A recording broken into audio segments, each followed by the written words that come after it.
The taste of blood was sharp and metallic on Catherine Ashton's tongue.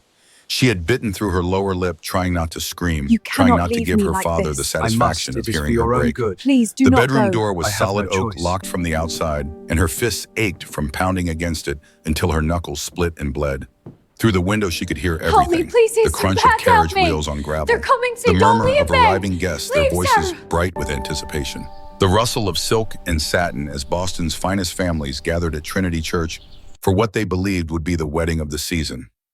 Catherine Ashton, eldest daughter of Theodore Ashton, a man who clung to his inherited British courtesy title of Baron, though it held no legal weight in America, was finally to marry Nathaniel Pierce, heir to the Pierce textile fortune. A match arranged in childhood, blessed by both families, celebrated by all of society. Except Catherine would not be there. She pressed her forehead against the cool glass of the window and watched the world move forward without her. The June morning was brilliant, almost offensively beautiful. Sunlight poured across the manicured lawns of the Ashton estate like liquid gold. The roses she had tended herself bloomed in riots of pink and white. Everything was exactly as she had planned it. The ivory ribbons tied to the iron gates. The musicians tuning their instruments in the garden. Even the weather had cooperated, as if God himself had conspired to make this the perfect day. But God had not accounted for betrayal. The scent of orange blossoms drifted up from the bouquet she had commissioned, now sitting abandoned on her vanity. Catherine had chosen those flowers specifically. Orange blossoms for purity, for new beginnings, for the careful, quiet life she had spent 22 years building toward. Her mother had carried orange blossoms when she married. Catherine's wedding would honor that tradition, except there would be no wedding, not for her. The memory of 3 hours ago burned like acid in her mind. Her father, Theodore Ashton, stumbling into her bedroom at dawn, his cravat half-tied, reeking of brandy he usually reserved for evening. His face had been mottled crimson, his eyes bloodshot and wild. Catherine had been sitting at her vanity in her silk robe, brushing out her dark hair, preparing for the ritual of becoming a bride. She had smiled when he entered. "Father, is something wrong with the carriages? Is it, Nathaniel?" Theodore had not returned the smile. He had closed the door with deliberate care, turning the key in the lock with a soft click that Catherine would hear in her nightmares for years to come. "Sit down, Catherine." "I will not sit. You are frightening me." "Has there been an accident?" "There has been an occurrence." The word hung in the air like a guillotine blade. Catherine's hands had stilled on her hairbrush, her reflection in the mirror showing a young woman on the precipice of understanding something terrible. "There will be a wedding today, Catherine. The guests have arrived. The breakfast is laid. The bishop is preparing." Relief had flooded through her for one blessed, ignorant moment. Thank God. For a moment, I thought, but it will not be your wedding. The silence that followed was so absolute that Catherine could hear her own heartbeat thundering in her ears. She had blinked confused, a small smile still touching her lips as her mind struggled to make sense of words that made no sense at all. "I do not understand. It is June 4th. It is my wedding day." Theodore had turned to face her then, and the look in his eyes was not pity. It was annoyance. He was a man who hated complications, and his eldest daughter had just become a massive one. "Nathaniel came to me an hour ago. He confessed to a situation, a prolonged indiscretion with your sister." The name had dropped like a stone into still water. Vivian, her younger sister, 19 years old, golden-haired, vivacious, the apple of their father's eye. Where Catherine was bookish and practical, Vivian was a whirlwind of charm and vanity. Everyone loved Vivian. Everyone forgave Vivian. Vivian could do no wrong. "Nathaniel and Vivian," Catherine had whispered, her voice barely audible. "No, that is impossible. Nathaniel was with me yesterday. We walked the gardens. He spoke of our future children. And he was with your sister the night before that," Theodore had snapped. "And many nights prior. She is with child Catherine, 2 months along. She told him this morning she would not hide it any longer. If she is not married by noon, the Ashton name is ruined. We will be social pariahs. No one will receive us." Catherine had felt her knees give way. She had sunk onto the vanity stool, her hand gripping the edge of the mahogany table until her knuckles turned white. A baby. While Catherine had been hand-stitching French lace into her wedding gown, while she had been writing thank-you notes to well-wishers, while she had been planning a future with a man she had known since childhood, Nathaniel Pierce had been creeping into her sister's bedroom down the hall. The betrayal was so vast, so complete, that her mind could not fully encompass it. "So the wedding proceeds." Her voice had trembled with a rage she had never known she possessed. "It must," Theodore had said, checking his pocket watch as if they were discussing a minor adjustment to dinner plans. "The licenses have been adjusted.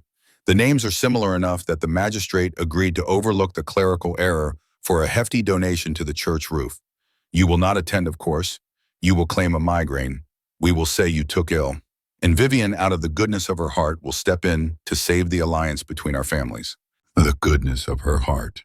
Catherine had laughed, then a harsh, jagged sound that did not sound like it came from her own throat.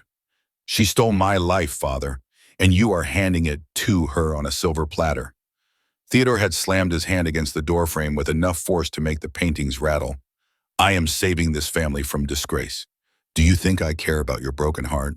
I care about the legacy Vivian carries a Pierce heir. You carry nothing but books and old maid fantasies. Stay in this room.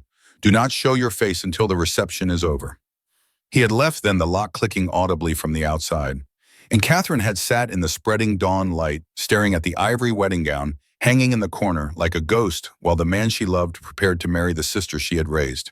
But Theodore Ashton had made a critical error. He had forgotten that the servants' staircase hidden behind the tapestry in the upstairs hallway connected to the small dressing room adjacent to Catherine's bedroom. A door he had not thought to lock. Catherine stood now, 3 hours later, and stripped off her silk robe with methodical precision. She did not look at the wedding gown. She could not bear it.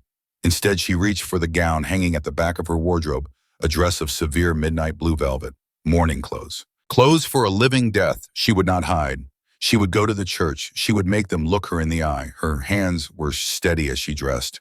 Her fingers did not shake as she pinned up her dark hair in a simple, elegant knot. She wore no jewelry, no adornment, just the stark blue velvet and her pale skin and the hollow fury burning in her dark eyes. In the bottom drawer of her vanity, wrapped in a handkerchief, she found the hairpin, not one of her delicate decorative pins. This was a long, sturdy steel pin she had kept since childhood. The stable master, old William, had taught her a trick when she was 12 years old, bored and curious, and too clever for her own good. How to pick a simple lock with nothing but a hairpin and patience. She had never imagined she would use that skill to escape her own home. The lock on the bedroom door was old-fashioned simple. Catherine knelt before it, inserted the pin, felt for the mechanism. Her hands remembered what her mind had nearly forgotten. A gentle pressure, a careful twist, and the lock gave way with a soft click that sounded like freedom. The hallway was empty. The servants were all at the church, of course, setting up the breakfast, tending to the guests. Catherine moved like a shadow, slipping behind the tapestry, finding the narrow servants' staircase that wound down through the walls of the old house. It smelled of dust and lavender, sachets and secrets. She emerged on the ground floor near the kitchens. The house was silent, abandoned. Through the window, she could see the last of the carriages departing for the church. She was alone. Catherine walked out through the kitchen door across the yard and took the shortcut through the woods that she had used 1,000 times as a child. The path to Trinity Church was less than a mile. Her blue velvet gown caught on brambles. Her slippers grew damp with morning dew. She did not care. Trinity Church rose before her like a monument to everything she had lost. The Gothic stone facade, the tall stained glass windows depicting saints and martyrs, the heavy oak doors standing open to receive the wedding party. Catherine could hear the organ playing inside, the hymn she had chosen. Joyful, joyful, we adore thee. The notes floated out into the June air, mocking her. She entered through the side door, the one that led to the vestibule, and the narrow stone staircase up to the gallery. No one saw her. All eyes were forward on the altar, on the spectacle about to unfold. Catherine climbed the stairs silently and positioned herself in the shadows of the upper gallery. From here, she could see everything. The 300 guests packed into the pews. The masses of white roses and ivy that she had personally selected. The bishop in his ceremonial robes holding the Bible she had ordered, specially bound in white leather. And there at the altar stood Nathaniel Pierce. He looked pale. Sweat gleamed on his forehead despite the coolness of the church interior. His hands clenched and unclenched at his sides. He did not look like a man in love. He looked like a man caught in a trap of his own making, waiting for the jaws to snap shut. The organ swelled. The guests rose to their feet. And Vivian Ashton walked down the aisle. She wore Catherine's dress. That was the blow that nearly buckled Catherine's knees. Vivian had not even had the decency to commission her own gown. She was wearing the French lace that Catherine had spent 6 months hand-stitching, the ivory satin that Catherine had ordered from a specialty shop in New York, the seed pearls that Catherine had sewn individually onto the bodice during long winter evenings by candlelight. The dress hung loosely on Vivian's slider frame. It bunched at the waist, pulled awkwardly at the shoulders. On Catherine, it had been a masterpiece. On Vivian, it was a grotesque mockery, a costume stolen from someone else's life. But Vivian walked with her head high, a bouquet of Catherine's orange blossoms clutched in her hands, a veil of Catherine's Brussels lace trailing behind her. And on her face was a small, triumphant smile that only a sister would recognize. She did not love Nathaniel. Catherine understood that with sudden crystal clarity. Vivian loved winning, and she had just won the biggest prize in their small provincial world. Theodore walked beside her, playing the role of proud father. He did not look up at the gallery. He did not see his eldest daughter standing in the shadows, a specter in blue velvet, witnessing the theft of her entire future. Vivian reached the altar. Nathaniel took her hand with all the enthusiasm of a man being led to the gallows. The bishop opened the Bible. "Dearly beloved, we are gathered here today." Catherine's fingernails bit into her palms. She watched. She bore witness. That was all she could do, bear witness to her own erasure. The ceremony proceeded with terrible efficiency. The vows were spoken. The rings exchanged. Catherine recognized the ring. It had been her grandmother's, passed down to her, meant for her. Now it slid onto Vivian's finger as if it had always belonged there. If anyone here knows of any just cause why these two should not be joined in holy matrimony, speak now or forever hold your peace. The words hung in the air. The church was utterly silent. Catherine stepped forward. Her boot struck the stone floor of the gallery with a sharp crack that echoed through the vaulted space like a gunshot. 300 heads turned. The organ stuttered and fell silent. Even the bishop looked up, his finger marking his place in the Bible. Catherine said nothing. She did not need to. She simply stood there, visible, at last, a dark figure against the pale stone, her face illuminated by the colored light streaming through the stained glass. She held Nathaniel's gaze across the expanse of the church. He went white. His mouth opened, but no sound came out. Vivian stiffened beside him, her bouquet trembling in her hands. The whispers started immediately. A rustle of shocked murmurs rippling through the assembled guests like wind through wheat. "Is that Catherine? I thought she was ill. Good God, is she wearing mourning clothes? Why is she here?" Catherine did not move. She kept her eyes on Nathaniel until he flinched and looked away, his shoulders hunching, his whole body curling inward like a man trying to disappear. That was her victory, small, bitter, but hers. He would remember this moment every time he looked at his wife. He would remember the woman who stood tall while he cowered. The bishop cleared his throat, clearly uncertain how to proceed. Theodore's face had gone purple with rage. But Vivian lifted her chin and smiled a bright, defiant smile that said, "I won." "Please continue, Your Excellency," Vivian said sweetly. "I believe my sister has simply come to offer her blessing." The lie was smooth practiced. The guests wanted to believe it. They needed to believe it because the alternative was a scandal that would shatter the careful veneer of Boston society. The bishop, grateful for the escape, nodded and resumed the ceremony at a near gallop. The vows were concluded. The blessing was pronounced. "I now pronounce you man and wife. You may kiss the bride." The kiss was chaste, almost repulsed. Nathaniel barely touched his lips to Vivian's before pulling away. But it was done. Legal. Irrevocable. As the newly married couple turned to walk back up the aisle, the whispers grew louder. The guests were not stupid. They saw the dress that did not fit. They saw the older sister standing like a statue of judgment in the gallery. They saw the shame on the groom's face. Catherine turned to leave before the couple reached the doors. She had seen enough. She had made them see her. That was all she could do. She descended the narrow gallery stairs, her footsteps echoing in the stone stairwell. She pushed open the side door and stepped out into the blinding afternoon sun. The June heat hit her like a physical force after the cool dimness of the church. She stood on the cobblestones, blinking, disoriented, her fury slowly giving way to the vast, yawning emptiness of having nowhere to go. "Dramatic performance," the voice came from the shadows of the church portico, deep and measured, and laced with something that might have been amusement. "Though I admit I was hoping you would throw a hymnal." Catherine spun around, her heart hammering, leaning against the stone archway, idly twisting a gold signet ring on his finger, was a man who looked entirely out of place in the rustic Boston countryside. He was tall, powerfully built, wearing a coat of black wool that was cut so perfectly it could only have been made by the finest tailors in New York or London. His hair was dark, swept back from a face that was all sharp angles and aristocratic bones, but it was his eyes that arrested her.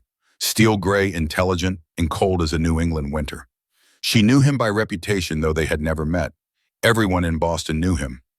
Dominic Sterling. He was one of the wealthiest men in New England, possibly in the entire country. His fortune had been built on shipping railroads and investments that seemed to multiply like loaves and fishes. He owned half the harbor in Boston and most of the rail lines connecting to New York.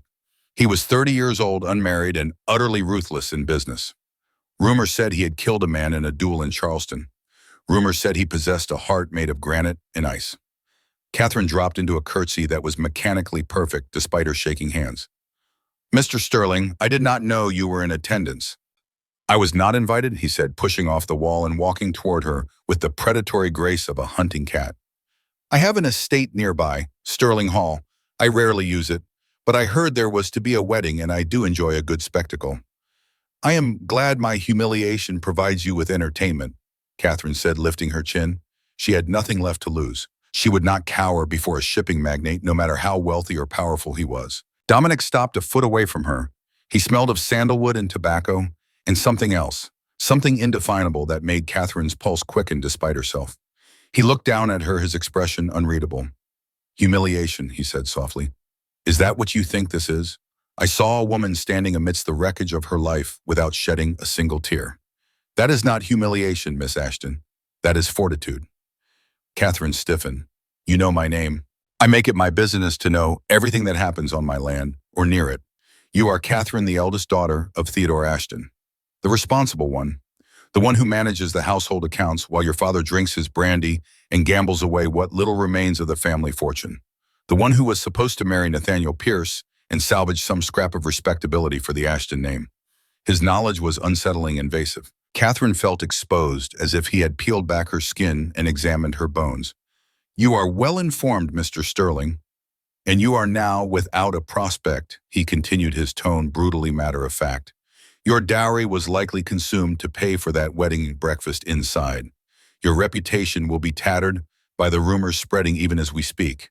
Within a week, every drawing room in Boston will be discussing how your own sister stole your betrothed. You will be the spinster aunt living in the attic of your father's crumbling estate, nursing your sister's bastard, while she plays the lady of the manor." The words struck like blows. Catherine felt the sting of tears finally prickling at the corners of her eyes, but she blinked them back furiously. She would not cry, not here, not in front of this cold-eyed stranger who seemed to see straight through her. "Why are you saying this?" she demanded, her voice rough. "To be cruel. To be accurate," Dominic corrected. "I have no patience for delusions, Miss Ashton, but I do have a use for fortitude." He looked toward the church doors, which were beginning to open as the guests spilled out into the sunlight, chattering and laughing, eager to proceed to the reception where they could gossip freely about what they had just witnessed. "I need a wife, Catherine," Dominic said, his voice lowering so that only she could hear.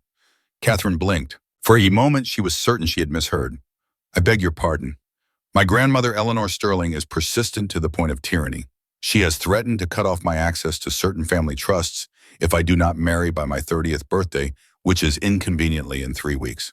Furthermore, I require a hostess for the Boston social season who can manage a household, navigate society politics, and has enough spine to stand up to me when necessary." He looked back at her, his steel gray eyes assessing her with the same cool detachment one might use when evaluating a horse at auction. "I watched you in that church, Miss Ashton. You have spine." Catherine's mind was reeling. This could not be happening. She had just watched her sister steal her wedding, and now a man she barely knew was proposing marriage in the shadow of the church where she should have been married herself. "You are proposing?" she asked, incredulous. "Here now, because you saw me get jilted." "I am proposing a business arrangement," Dominic said coolly. "I offer you protection, a name that outranks everyone in this county, including your father, and that worm Nathaniel Pierce, and financial independence. You offer me order and air, eventually, and peace from my grandmother's incessant meddling." From inside the church, the organ began to play again, a joyous peal that sounded to Catherine like a funeral dirge. Through the open doors, she could see Nathaniel and Vivian emerging into the sunlight, smiling and laughing, the center of admiring attention. Vivian caught sight of Catherine and waved a gesture of such faux sweetness that it made Catherine's blood boil. She looked back at Dominic Sterling. He was a stranger. He was dangerous. He was everything she had been taught to fear in a man ruthless and cold and utterly uninterested in the romantic fantasies she had once harbored. But he was offering her a sword when everyone else had handed her a shroud. "If I say yes," Catherine whispered, her voice barely audible over the ringing church bells, "will you take me away from here immediately?" Something flickered in Dominic's steel gray eyes. Not quite a smile, but the ghost of one. He extended his arm to her. My carriage is around the corner. We can be in New York by tomorrow night. You will not even have to pack a bag. I will buy you everything you need. I will buy you the world, Catherine Ashton, if only to see the look on your father's face when he realizes he sold the wrong daughter. Catherine looked at Nathaniel one last time. He was fussing over Vivian's train, adjusting it on the church steps while guests cooed and congratulated them. He looked small, insignificant, a weak man who had chosen the easy path. She turned to Dominic Sterling and placed her hand on his arm. The wool of his coat was warm from the sun, solid and real beneath her trembling fingers. Then let us go, Mr. Sterling, she said, her voice steady now, hard as iron. I believe I am done with Boston. The carriage ride was a study in suffocating silence. Dominic Sterling did not make polite conversation.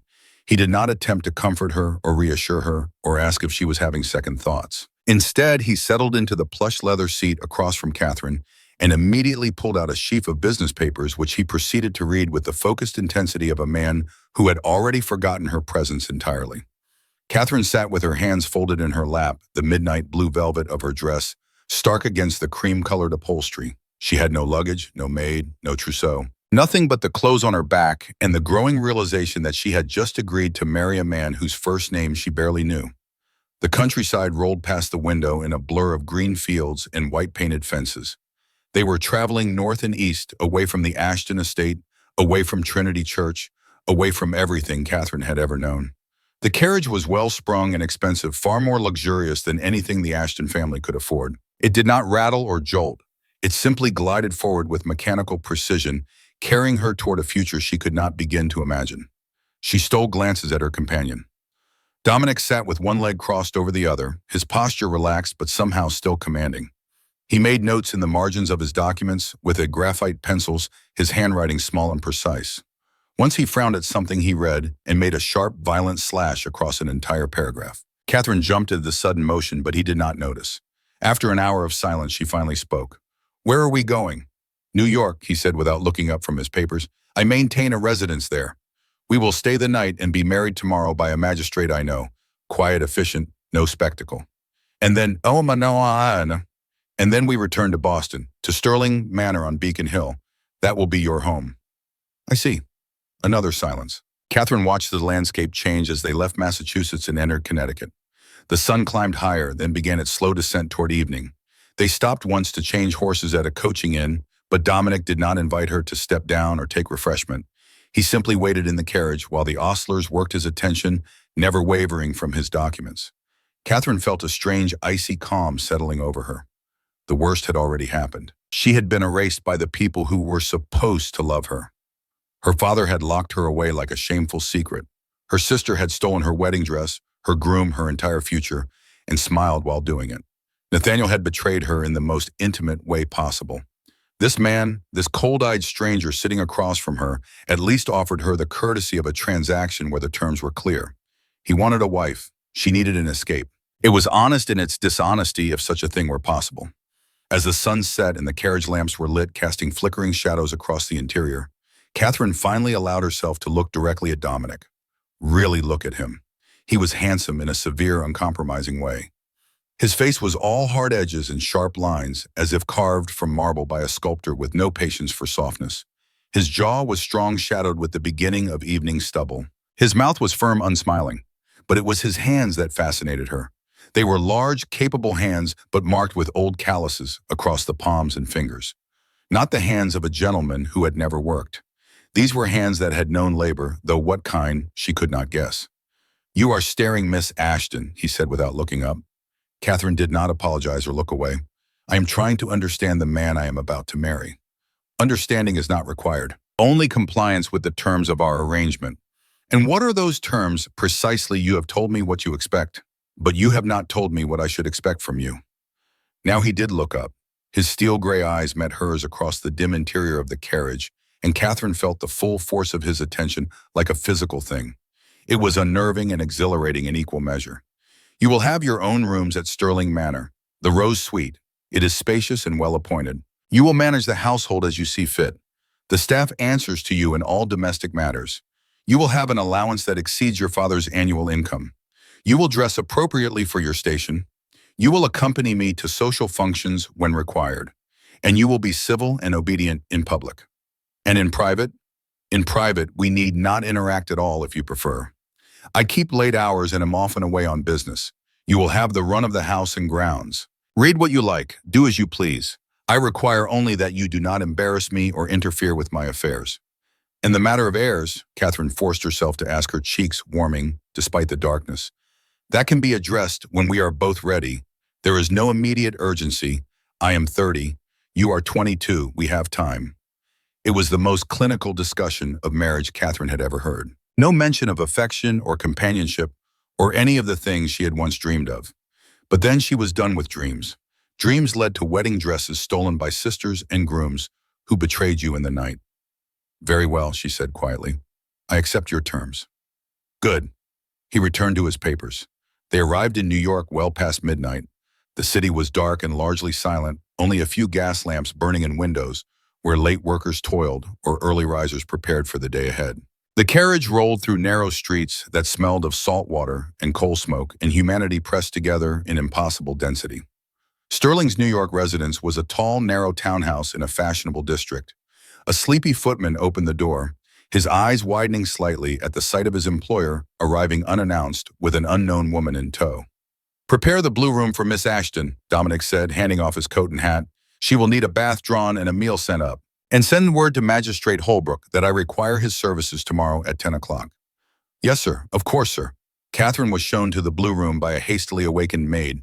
It was indeed blue, decorated in shades of azure and navy that reminded her painfully of the ocean she had never seen. The bed was massive, piled with pillows and quilts. A fire had been quickly lit in the grate. The promised bath was already being prepared by two servants who hauled buckets of steaming water up 3 flights of stairs. Catherine dismissed them as soon as the bath was ready. She needed to be alone. She stripped off the midnight blue velvet dress and sank into the hot water, letting it soak away the road dust in the ache in her bones. Only then, finally alone in a stranger's house, in a strange city, did Catherine Ashton allow herself to cry. The tears came silently rolling down her cheeks and dripping into the bathwater. She cried for the girl she had been that morning, the girl who had believed in love and loyalty and happy endings.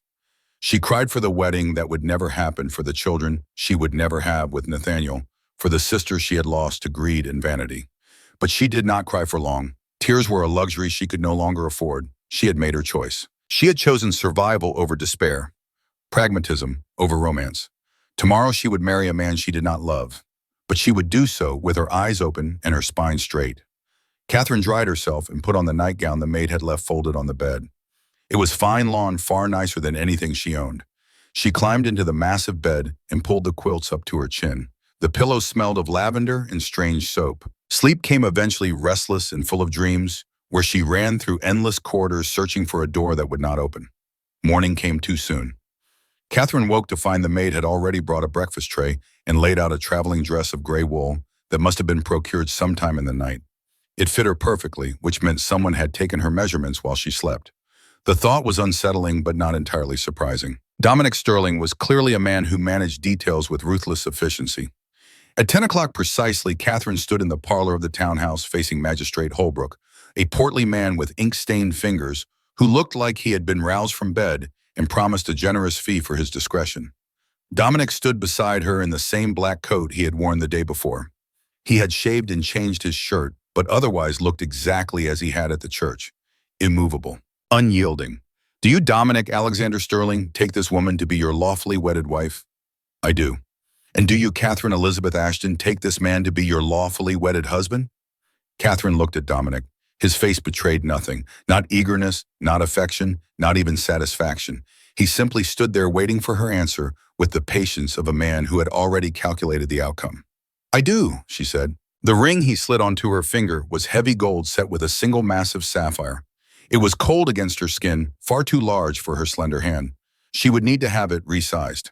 It felt foreign, wrong, like wearing someone else's bones. I now pronounce you man and wife. You may seal your union with a kiss. Dominic leaned down and pressed his lips to Catherine's forehead, a chaste, dismissive gesture more appropriate for a child than a bride. Then he straightened, signed the marriage certificate with his bold, slashing handwriting, and handed the magistrate a bank draft that made the man's eyebrows rise nearly to his hairline. Congratulations, Mr. and Mrs. Sterling. Magistrate Holbrook said, though he sounded uncertain, as if he were not entirely sure what he had just witnessed. And that was it. 20 minutes. No flowers, no guests, no music. Catherine was married to one of the wealthiest men in New England in a stranger's parlor while the morning sun streamed through dusty windows. "We leave for Boston in an hour," Dominic said, already moving toward the door. "Be ready." Catherine was ready. She had nothing to pack. The return journey to Boston took the better part of the day. This time Dominic did not bury himself in paperwork. Instead, he sat across from her in the carriage and spoke in the same measured, businesslike tone he might use to address a new employee. "Sterling Manor has been in my family for 3 generations. It was built by my grandfather, who made his fortune in shipping. My father expanded into railroads. I have diversified further into banking and manufacturing. The household staff numbers 32. The housekeeper is Mrs. Harriet Croft. She is competent but lacks imagination. The butler is Henderson. He has been with the family since my father's time. You will meet them this evening." Catherine listened, trying to commit the details to memory. She felt like she was preparing for an examination rather than entering her new home. "Is your grandmother in residence?" she asked. "Not currently. Eleanor maintains her own establishment in Cambridge, but she will descend upon us within the week, I assure you. She has been hounding me about marriage for 5 years. She will be triumphant and insufferable." "You speak of her with affection," Catherine observed. "I speak of her with accuracy. She is formidable and exhausting. You will either adore her or fear her. There is no middle ground." They arrived at Sterling Manor just as the sun was setting, painting the sky in shades of orange and purple that reminded Catherine painfully of her stolen wedding day. But she pushed the thought away. That life was gone. This was her life now. Sterling Manor rose before them like a fortress. It was massive, far larger than she had imagined, built of gray stone that seemed to absorb the fading light rather than reflect it. 3 stories tall, with a facade that managed to be both elegant and forbidding. Twin staircases of black marble flanked the entrance. Above the door hung an enormous chandelier, visible through the fanlight window, its crystals catching the last rays of sunlight and throwing rainbow prisms across the stone. The carriage stopped. A footman opened the door and helped Catherine down. Her legs were stiff from the long journey. She stood on the gravel drive, looking up at the house that was now supposedly her home, and felt a flutter of something that might have been fear or might have been anticipation. The front door opened. A line of servants emerged, standing at attention in their liveries, their faces carefully neutral. At the front stood a severe-looking woman in black bombazine, who could only be Mrs. Croft, and a tall, elderly man with a military bearing, who must be Henderson. Dominic strode past them with barely a glance. "Mrs. Croft, this is Miss Ashton. Prepare the rose suite. She will be staying." Mrs. Croft's eyes widened fractionally. It was the only sign of surprise she allowed herself. "Staying, sir, in what capacity?" Dominic turned back, his face expressionless. "As Mrs. Sterling. We married this morning. Congratulations are not necessary. Simply ensure the rose suite is ready within the hour." The silence that followed was absolute. 32 servants stood frozen, their carefully maintained neutrality cracking just enough to show shock. Henderson's eyebrow twitched. A young maid's mouth fell open before she caught herself. Catherine stood in the center of the chaos, still in her gray traveling dress, still wearing the 2 large sapphire rings, and felt the weight of their stares. They were wondering, she knew. Wondering who she was, where she had come from, how she had managed to capture the uncatchable Dominic Sterling. If only they knew the truth, that she had not captured anything. That this was a business arrangement as cold and calculated as any of his shipping contracts. That she was not a bride, she was a solution to a problem. Mrs. Croft recovered, first dropping into a curtsy. "Of course, sir. Congratulations to you both. I will see to it immediately." The servants dispersed like leaves scattered by wind, suddenly busy with tasks that took them far from the uncomfortable scene in the entrance hall. Catherine was left standing alone beneath the massive chandelier while Dominic disappeared down a side corridor without another word. Mrs. Croft approached, her face carefully pleasant. "If you will follow me, Mrs. Sterling, I will show you to your rooms." Mrs. Sterling, the name sounded foreign and impossible. But Catherine nodded and followed the housekeeper up the black marble staircase, her hand trailing along the cold stone balustrade, her footsteps echoing in the vast space. The rose suite was on the 2nd floor, facing the gardens at the back of the house. It was larger than Catherine's entire bedroom at the Ashton estate had been. The walls were papered in pale pink damask. The furniture was mahogany carved and polished to a mirror shine. The bed was a 4-poster monstrosity hung with rose-colored silk curtains. French doors opened onto a small balcony overlooking grounds that stretched away into darkness. The dressing room is through there, Mrs. Croft said, indicating a door to the left. Your bath is being drawn now. If you require anything, pull the bell cord and a maid will attend you. Dinner is typically served at 8, but I understand you have had a long journey. I can have a tray sent up if you prefer. A tray would be appreciated, thank you. Mrs. Croft hesitated at the door. May I say, Mrs. Sterling, that we are all very pleased to have a mistress in the house again. It has been too long since Sterling Manor had a lady to care for it. The kindness in her voice was unexpected. Catherine felt her throat tighten. Thank you, Mrs. Croft. That is generous of you to say. When the housekeeper left, Catherine walked slowly through the suite, touching the furniture, the silk curtains, the leather-bound books arranged on the shelves. Everything was beautiful, expensive, chosen with impeccable taste, and it was all utterly foreign to her. She found herself at the French doors looking out over the dark gardens. Somewhere in this vast house, Dominic Sterling was in his own rooms, probably already back to his business papers, having filed away his new wife as just another transaction completed. Catherine pressed her forehead against the cool glass. She was Mrs. Sterling now. She had a new name, a new home, a new life. But she was not foolish enough to believe she had escaped her old one.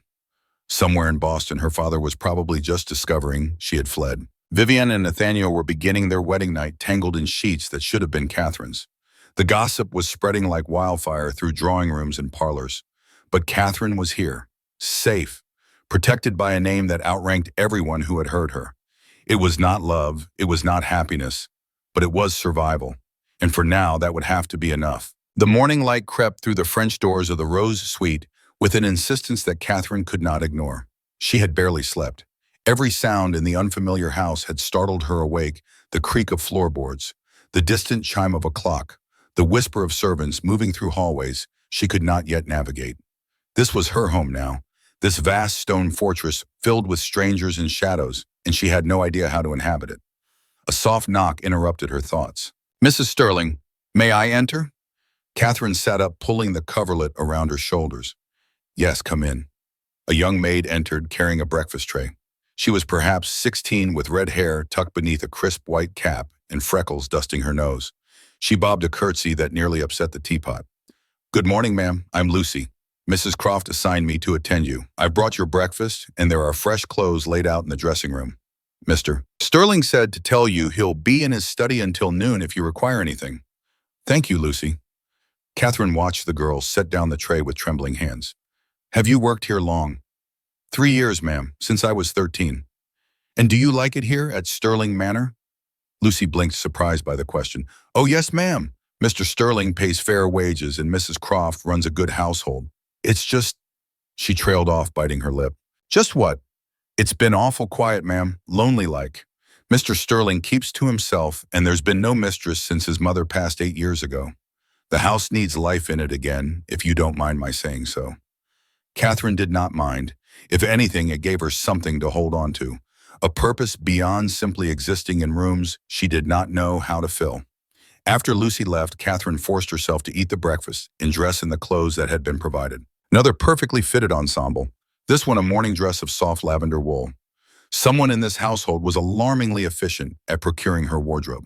She found her way downstairs by following the sound of voices. The house was a labyrinth of corridors and staircases, but eventually she emerged into what appeared to be the main hall. Mrs. Croft was there directing 2 footmen who were polishing the already gleaming black marble. Good morning, Mrs. Sterling. I trust you slept well. It was a polite fiction, but Catherine accepted it.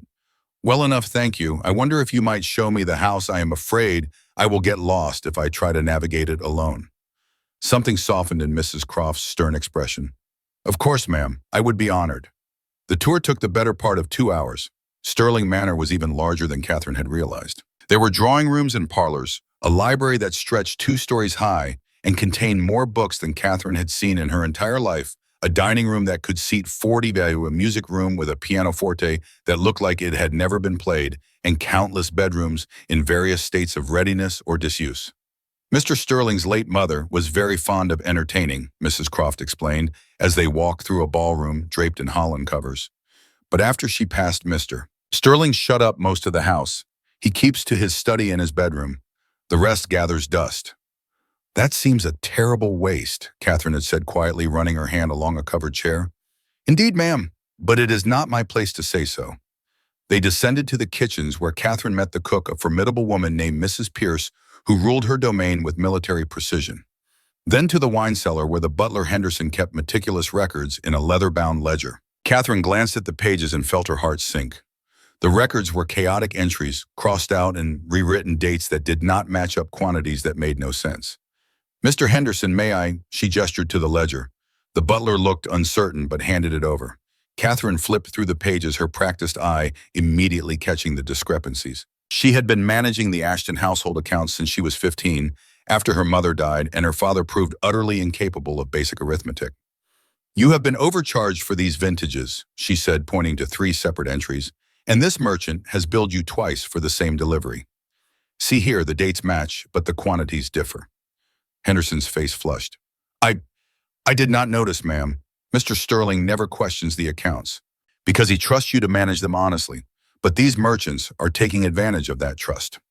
Catherine pulled out the graphite pencil she had tucked into her sleeve and began making notations in the margin. "I will write to them today and demand corrections, and from now on, I would like to review these ledgers weekly." "Of course, Mrs. Sterling. Thank you, ma'am." Word spread through the household with remarkable speed. By luncheon, every servant in Sterling Manor knew that the new mistress understood accounts and was not afraid to challenge merchants who cheated. Catherine felt their attitudes shift subtly. The wariness remained, but underneath it was something that might have been hope. She spent the afternoon in what would become her domain, the morning room, a sunny space overlooking the garden that had clearly been neglected for years. The furniture was good, but covered in dust. The curtains were faded. The writing desk in the corner was empty of paper or ink. Catherine rang for Lucy. "I need supplies, paper, ink, pens. Also, please ask Mrs. Croft to have these curtains cleaned and the furniture properly dusted. This room will be my workroom." "Yes, ma'am. Right away, ma'am." Within an hour, the morning room was transformed. Sunlight poured through clean windows. Fresh paper and ink sat ready on the desk. Catherine settled into the chair and began writing letters to the merchants who had been overcharging Sterling Manor. Her handwriting was precise and unforgiving. She did not see Dominic at all that day. He took his meals in his study according to Mrs. Croft and retired to his rooms in the East Wing late in the evening. Their lives ran on parallel tracks, just as he had promised. The first week passed in a blur of activity. Catherine threw herself into the management of Sterling Manor with the same fierce determination that had gotten her through her father's house. She audited every account book she could find. She renegotiated contracts with suppliers. She reorganized the linen closets and the pantries. She instituted a new system for household expenditures that required all purchases over $10 to be approved by her personally. The servants, initially wary of this sudden whirlwind of efficiency, began to respond with something approaching loyalty. Catherine was fair. She listened to their concerns. She did not scream or throw things like some society ladies they had served in other households. She simply expected competence and rewarded it accordingly. Mrs. Croft became her ally, showing Catherine the hidden inefficiencies of a household that had run without proper oversight for too long. Together, they transformed the chaotic operations into something resembling order. But Catherine still barely saw her husband. They dined together perhaps 3 times that first week, always at the massive mahogany table in the formal dining room. They sat at opposite ends, a gulf of polished wood between them. Dominic would ask about the household accounts. Catherine would respond with figures. He would nod satisfied and return to his food. The conversations were perfunctory, businesslike, devoid of anything resembling warmth. Catherine told herself it did not matter. This was the arrangement they had agreed to. She had her domain. He had his. They need not trouble each other beyond the necessary formalities. But sometimes late at night, when sleep would not come, she would stand at her French doors and look across the dark gardens toward the East Wing, where Dominic's rooms were located. Occasionally, she would see a light burning in his window, and she would wonder what he was doing in there, reading, work, and did he ever think of her at all? Or had he simply filed her away as a problem solved and moved on to the next item on his endless list of concerns? On the 8th day of her marriage, Eleanor Sterling arrived. Catherine was in the morning room reviewing the week's expenditures when she heard the commotion in the entrance hall. Raised voices, the clatter of trunks being carried in and beneath it all, a commanding female voice that brooked no argument. "Where is my grandson? And where is this bride he has supposedly acquired?" Catherine set down her pen and stood smoothing her skirts. She had known this moment would come. Dominic had warned her that his grandmother would descend upon them like an avenging angel. but knowing it and experiencing it were two different things. Eleanor Sterling swept into the morning room without bothering to knock. She was perhaps 80 years old, but carried herself like a woman half that age. Tall, rail-thin, dressed in severe black silk with a collar of jet beads that glittered like armor. She walked with an ebony cane topped with a silver handle, shaped like a wolf's head, and she used it to punctuate her speech by tapping it sharply on the floorboards. Behind her trailed Mrs. Croft, looking harassed. "I told her you were working, ma'am, but she insisted." "I always insist, Mrs. Croft. It is one of my few remaining pleasures." Eleanor's eyes fixed on Catherine with the intensity of a hawk spotting prey. "So, you are the mysterious bride." Catherine dropped into a curtsy that her governess would have applauded. "Mrs. Sterling, I am honored to meet you." "Are you indeed? Most people claim to be honored while secretly hoping I will fall down the stairs." Eleanor began circling Catherine slowly, her cane tapping a measured rhythm. "Let me look at you properly. Turn around." Catherine bristled at being inspected like livestock, but forced herself to comply. She turned slowly, keeping her chin raised and her spine straight. "Too thin," Eleanor pronounced, "pale as death. You look like you have been drowned and inadequately resurrected. Does my grandson not feed you?" "I have an excellent appetite, Mrs. Sterling. Your grandson's cook is remarkably talented." "Do not call me Mrs. Sterling. That is your title now. God help us all. You will call me Eleanor or grandmother, whichever offends you less." "Eleanor, then." The old woman stopped her circling and planted her cane directly in front of Catherine. "You have good posture. No nonsense in your eyes. You do not weep at the first sign of criticism. These are admirable qualities." She paused, tilting her head. "Where did Dominic find you?" "He told me nothing except that he had married and I was to come inspect his choice." "We met in Boston, ma'am, at a wedding." "Whose wedding?" Catherine hesitated only a moment. "One that did not concern me as much as it should have." Eleanor's eyes narrowed. Then to Catherine's surprise, she laughed. It was a sharp, barking sound. "Ah, I see, you were jilted and my idiot grandson saw an opportunity. How perfectly pragmatic. I almost approve." She moved to the window, looking out over the gardens. This was my daughter-in-law's favorite room. Dominic's mother, God rest her. She spent hours here writing letters and managing the household. The room has been dead since she passed. It pleases me to see it living again. I am doing my best to manage the household properly. I am sure you are. Dominic would not have chosen someone incompetent. He is many things, but he is not a fool. Eleanor turned back, her expression suddenly sharp. "What you need to understand, girl, is that Boston society is a nest of vipers, and they are already sharpening their fangs for you. My grandson married in secret to a woman no one knows. Within a week, rumors will spread. They will say terrible things. They will try to destroy you before you can establish yourself." Catherine felt her stomach tighten. "What kind of things?" "That you are a fortune hunter, a woman of low birth, a courtesan, possibly a lunatic escaped from an asylum. The ton will invent whatever story entertains them most." Eleanor tapped her cane for emphasis. "We must present you to society properly. A ball, here at Sterling Manor, next week." "Next week," Catherine's voice came out strangled. "That is impossible. I do not know society. I do not know who to invite. I do not know. Which is why I am here, to ensure you do not embarrass my grandson or disgrace the Sterling name." Eleanor's expression softened almost imperceptibly. "You are Mrs. Dominic Sterling now. That title carries weight and responsibility. The vipers will come for you. But if you stand tall and show no weakness, they will learn to respect you, possibly even fear you. I do not want to be feared. Then you are a fool.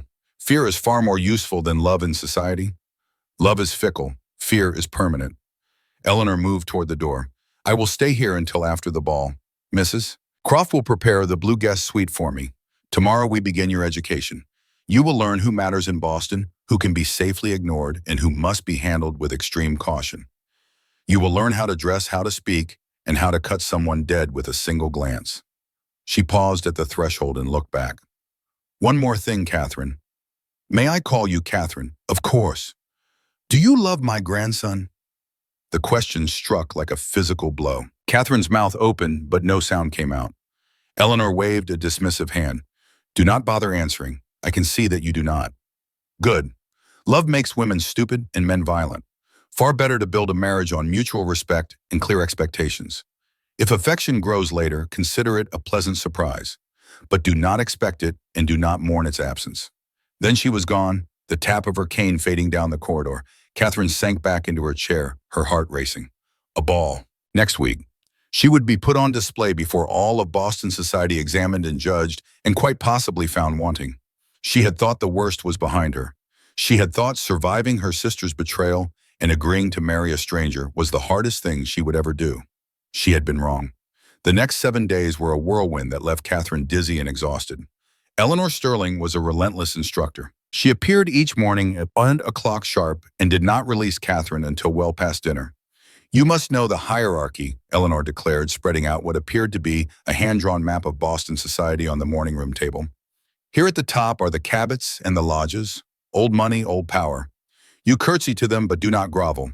Here are the Adamses, political family, useful connections but prone to scandal. The Appletons control the textile mills. The Crown and Shields dominate shipping." Catherine tried to memorize the names, the connections, the ancient feuds and modern alliances that formed the invisible web of Boston's elite.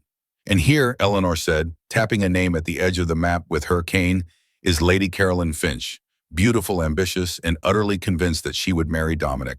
She will hate you on sight." "Why would she hate me? She has never met me." "Because you have what she wanted." Caroline has been angling for the Sterling name and fortune for 5 years. She assumed it was only a matter of time before Dominic capitulated. "Your sudden appearance has ruined her plans entirely." Eleanor smiled grimly. "She will try to humiliate you at the ball. You must be prepared." "How does one prepare for humiliation?" "By refusing to be humiliated. When she strikes, and she will strike, you must not show weakness. Not tears, not anger, not fear. You simply stand your ground and let her destroy herself." The lessons continued. How to enter a room to maximum effect. How to modulate her voice for intimacy or projection. How to smile while delivering an insult so subtle that only the target would understand it. How to dress for power rather than prettiness. "Forget pastels," Eleanor commanded, rifling through Catherine's newly acquired wardrobe with obvious disdain. "Insipid, you are not a debutante hoping to catch a husband. You have caught the biggest fish in the ocean. Now you must look like you deserve him." By the 4th day, Catherine's head was spinning with information, and her feet ached from practicing the correct glide across a ballroom floor. But something was changing inside her. With each lesson, with each sharp correction from Eleanor, she felt herself transforming. The frightened girl who had been locked in her bedroom was being replaced by something harder, sharper, more formidable. She caught glimpses of Dominic during those frantic days of preparation. He would appear briefly at breakfast or pass her in the corridor, always with papers in hand, always preoccupied. He never asked about the ball planning. He seemed to assume Eleanor would handle everything, which she did with terrifying efficiency. But sometimes Catherine would feel his eyes on her. She would look up from her lessons to find him watching from a doorway, his expression unreadable. Then he would turn and disappear, leaving her with a strange, unsettled feeling in her chest. On the 6th day, the dressmaker arrived with Catherine's ball gown. It was a masterpiece. Emerald silk that caught the light and shimmered like water, cut daringly low across the shoulders and fitted to her figure with mathematical precision. Silver embroidery traced patterns of vines and flowers across the bodice and hem. The sleeves were mere wisps of silk and lace that would leave her arms bare, scandalous by the standards Catherine had grown up with, but apparently acceptable for a married woman of her station. "It is too much," Catherine whispered, staring at herself in the mirror. "Too bold." "It is exactly enough," Eleanor corrected. "You are not trying to blend in, child. You are announcing your arrival. This dress says you are not afraid of attention, that you know your worth and expect others to recognize it." That evening, a package arrived for Catherine. Lucy brought it to her room with wide eyes. "It is from Mr. Sterling, ma'am. He had it sent up." Catherine opened the velvet box with trembling fingers. Inside, nestled on black silk, was a necklace that took her breath away. It was a cascade of diamonds and emeralds, each stone perfectly cut and set in white gold. The craftsmanship was exquisite. The value was undoubtedly astronomical. There was no note. Catherine lifted the necklace, carefully feeling its weight. This was not a gift of affection. It was a statement. She was to wear the Sterling jewels to represent the Sterling name, to be a credit to the family into which she had married. She understood, but understanding did not prevent the small, traitorous part of her heart from wishing the necklace had come with even a single word written in his hand. The night before the ball, Catherine could not sleep. She stood at her French doors looking out over the moonlit gardens, the necklace box open on the table behind her, and tried to prepare herself for what was coming. Tomorrow, 300 of Boston's elite would gather in the ballroom downstairs. They would examine her, judge her, whisper about her. They would try to discover her secrets and exploit her weaknesses. Lady Caroline Finch would be there sharpening her knives. And Catherine would have to face them all without faltering.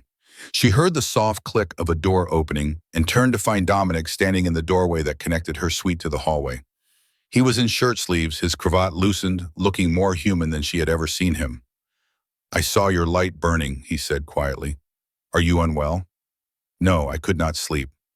He stepped into the room and Catherine was suddenly aware that she was wearing only her nightgown and a thin silk robe. She should have felt exposed, vulnerable. Instead, she felt strangely calm. "You are nervous about tomorrow." It was not a question. "Your grandmother has prepared me well. But yes, I am nervous." Dominic walked to the French doors and stood beside her, looking out at the same gardens. They stood in silence for a moment, two people bound by law but separated by everything else. "My mother used to stand here," he said finally. "In this exact spot." She said the garden looked different in moonlight, more honest somehow. It was the first time he had volunteered anything personal. Catherine held very still, afraid that if she moved or spoke, he would remember himself and retreat behind his walls. "She died when I was 22, Dominic continued. "Consumption. It took her slowly, painfully. My father had died 3 years before in a railroad accident. So I inherited everything young and unprepared. The business, the house, the responsibilities. Eleanor tried to help, but I was proud and foolish. I made mistakes." "What kind of mistakes?" "The kind that cost money and lives. A railroad line I invested in collapsed. 12 men died. I had ignored safety concerns because addressing them would have delayed the project." His voice was flat, emotionless, but Catherine heard the pain underneath. "I learned that day that my decisions have consequences beyond my own comfort, that I carry the weight of every person who depends on Sterling money for their livelihood." Catherine understood. This was why he was so controlled, so cold. He had built walls between himself and everyone else because caring cost too much. "Is that why you needed to marry?" she asked gently. "To satisfy your grandmother's demands and secure the family legacy?" "Partially, but also because Eleanor is dying." The words hit Catherine like a fist to the chest. "What?" "Consumption, like my mother. The doctors give her perhaps 2 years. She wants to see me settled before she goes. Wants to know the Sterling name will continue." He turned to look at Catherine directly, his steel gray eyes reflecting the moonlight. "I chose you because I watched you stand in that church gallery and refuse to break. Because I need someone strong enough to bear the weight of this name after Eleanor is gone." "I am not strong," Catherine whispered. "I ran away." "You survived. There is a difference." He reached out and very gently touched his fingers to her cheek. It was the first deliberate touch between them since their wedding, and Catherine felt it like electricity. "Tomorrow you will face the wolves of Boston society. They will try to tear you apart. But you will not let them, because you are Catherine Sterling now, and we do not break." Then he was gone, the door clicking softly behind him, leaving Catherine standing alone in the moonlight, with her heart racing and tears she did not fully understand burning in her eyes. The day of the ball dawned clear and bright. Sterling Manor erupted into controlled chaos. Florists arrived with cartloads of white roses and ivy. The ballroom, which had been shrouded in holland covers for 8 years, was unveiled and transformed. The chandeliers were lit, thousands of candles sending light cascading across polished floors. The musicians set up in the gallery. The kitchen produced food enough to feed an army. Catherine spent the day in her room trying to stay out of the way while maids and footmen rushed past her door. Lucy helped her bathe and dress, her hands shaking with excitement. "Oh, ma'am, you look like a queen, a proper queen." Catherine looked at herself in the full-length mirror and barely recognized the woman staring back. The emerald gown fit like a dream. The sterling necklace blazed at her throat, catching every flicker of candlelight. Her dark hair had been swept up in an elaborate arrangement that Lucy had practiced for days. She wore no other jewelry, no flowers, no ornamentation. She did not need it. The necklace and the dress were statement enough. She looked powerful. She looked untouchable. She looked like a woman who could not be hurt, but inside her stomach churned with nerves. At 8 o'clock, Catherine descended the grand staircase. The guests had not yet arrived, but the servants were in position, the candles were lit, and the house hummed with anticipation. Dominic waited for her at the base of the stairs. He stopped mid-stride when he saw her. His hand gripped the banister hard enough that his knuckles went white. His steel gray eyes traveled from the emeralds at her throat to the emerald silk of her gown to her face, and for a long moment he simply stared. Then his expression shifted. The icy mask slipped just enough for Catherine to see something hot and turbulent beneath it, something that made her breath catch. "Adequate," he said finally, his voice rough. Catherine raised an eyebrow as she reached the bottom of the stairs. "High praise indeed, Mr. Sterling. I am not known for effusive compliments. I am beginning to understand that." He offered her his arm. Catherine placed her hand on the black wool of his evening coat and felt the tension in his muscles. He was wearing formal attire, a black tailcoat with the Sterling crest embroidered in silver thread, a white cravat so crisp it might have been carved from marble, and a crimson sash across his chest that marked him as a member of some society or order Catherine did not recognize. He was devastatingly handsome and utterly forbidding, like a statue of a god carved from ice. Together they walked to the entrance of the ballroom. The doors were closed. Beyond them, Catherine could hear the murmur of arriving guests, the rustle of silk, the clink of champagne glasses. "Are you ready?" Dominic asked. "No, but I suspect that does not matter." "It does not." He looked down at her and something in his expression softened fractionally. "Remember what I told you. You are Catherine Sterling. We do not break." The doors opened. The footman's voice rang out, trained to carry across a crowded room. "Mr. Dominic Sterling and Mrs. Catherine Sterling." The music stopped. Every conversation died mid-sentence. 300 heads turned in perfect synchronization. The silence was absolute. Catherine felt Dominic's arm tense beneath her hand. He pulled her slightly closer to his side, a gesture so subtle that probably no one else noticed it. But Catherine felt it, and it grounded her. He was protecting her in his own controlled way. They began to walk. The crowd parted before them like the Red Sea before Moses creating a corridor through the center of the ballroom. On either side, faces turned to watch. Some looked curious, some looked scandalized, some looked openly hostile. Catherine kept her chin up and her expression serene. She did not look at any of them directly. She simply walked forward, her hand on Dominic's arm, as if she had every right to be there, as if she belonged. They reached the center of the ballroom where Eleanor waited with a small group of elderly women who were clearly the matriarchs of Boston society. Eleanor's eyes glittered with what might have been approval. "Ladies, may I present my grandson's wife, Mrs. Catherine Sterling." The women examined Catherine with the intensity of jewelers assessing a questionable diamond. Catherine curtsied, perfectly executed, and met each pair of eyes in turn. "Charming," one of the women said, though her tone suggested she found Catherine anything but. "Quite young," another observed. "And the gown is rather bold, is it not?" Eleanor tapped her cane. "The gown is appropriate for a woman of her station. Catherine is not a debutante seeking approval. She is married to the wealthiest man in New England. She can wear whatever she damn well pleases." Shocked silence. Then incredibly, one of the old women laughed. "Well said, Eleanor. Well said indeed." The music started again. The conversations resumed. The ball had officially begun. Dominic led Catherine through the crowd, introducing her to an endless stream of names and faces that blurred together in Catherine's mind. Senators and judges, merchants and bankers. Old money families and new fortunes. Everyone wanted to meet the mysterious woman who had captured Dominic Sterling. Catherine smiled and nodded and said all the right things. But she was watching, always watching, for the attack Eleanor had promised would come.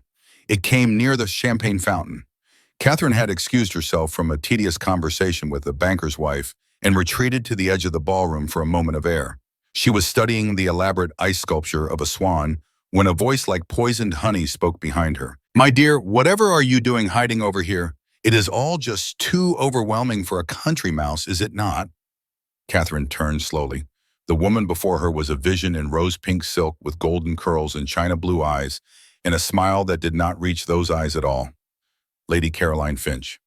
"I am perfectly fine, Lady Caroline," Catherine said, politely recognizing her from Eleanor's descriptions, simply taking a moment to admire the decorations. Caroline stepped closer, her smile widening. "Of course you are. It must be terribly overwhelming, all of this. Coming from... Where did you say you were from?" "I did not say." "No, I suppose you did not. How mysterious." Caroline's eyes raked over Catherine's dress with obvious disdain. "That is quite a bold choice for a first appearance in society.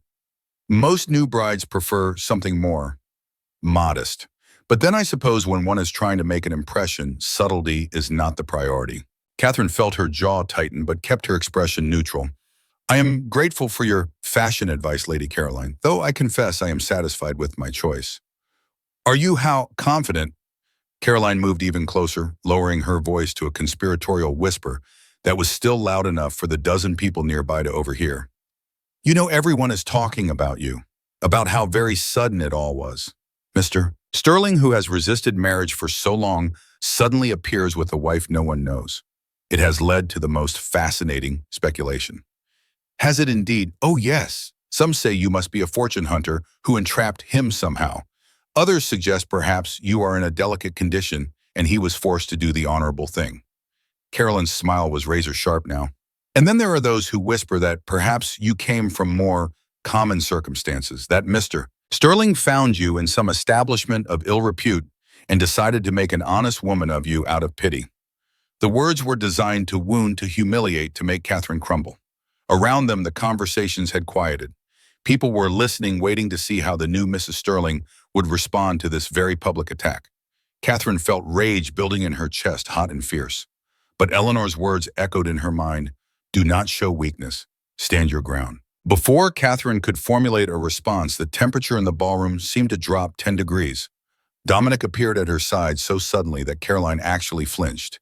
He did not look at Caroline. His entire focus was on Catherine, his steel-gray eyes searching her face with an intensity that made her breath catch. "Are you unwell, my dear?" he asked, his voice carrying across the sudden silence. "You look flushed. Is the company boring you?"